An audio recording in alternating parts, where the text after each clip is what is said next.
যুক্তরাষ্ট্রের president Donald Trump ক্ষমতা গ্রহণের পর নির্বাহী আদেশে আগামী 90 দিনের জন্য সব মার্কিন বৈদেশিক সহায়তা কর্মসূচি সাময়িকভাবে বন্ধ করলেও বাংলাদেশে আশ্রয় নেওয়া রোহিঙ্গাদের জন্য সহযোগিতা অব্যাহত থাকবে বলে জানিয়েছেন বাংলাদেশের অন্তর্বর্তীকালীন সরকারের প্রধান উপদেষ্টার প্রেস সচিব শফিকুল আলম।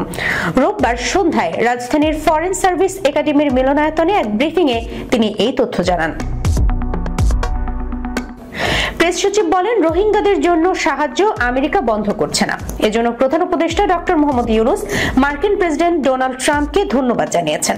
শফিকুল আলম জানান, রোহিঙ্গা ইস্যুতে সরকার এবছরই বড় আকারে আন্তর্জাতিক সম্মেলন করবে। এতে 170টি দেশ অংশ নেবে।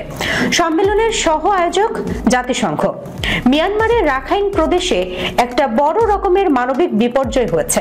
বিপর্যয়ের মূল কারণ হচ্ছে সেখানে একটা সিভিল ওয়ার চলছে। আরাকান আর্মির সাথে মিয়ানমার আর্মির একটা বড় ধরনের ক্লেশ হচ্ছে। সেটার কারণে আরো 70,000 রোহিঙ্গা বাংলাদেশে এসেছেন। গত বছরের জানুয়ারি থেকে এ পর্যন্ত 70,000 রোহিঙ্গা এসেছেন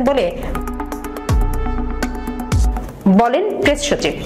অপরদিকে প্রধান উপদেষ্টার প্রেস উইং এক বার্তায় জানিয়েছে, আজ রোববার বিকেলে ঢাকার মার্কিন দূতাবাসের কর্মকর্তাদের উচ্চ পদস্থ প্রতিনিধি প্রধান উপদেষ্টার রোহিঙ্গা সমস্যা ও অগ্রাধিকার প্রাপ্ত বিষয়াবলী সংক্রান্ত হাই রিপ্রেজেন্টেটিভ ডক্টর খলিলুর রহমানের সাথে সাক্ষাৎ করে রোহিঙ্গাদের জন্য সহায়তা অব্যাহত রাখার কথা জানিয়েছেন।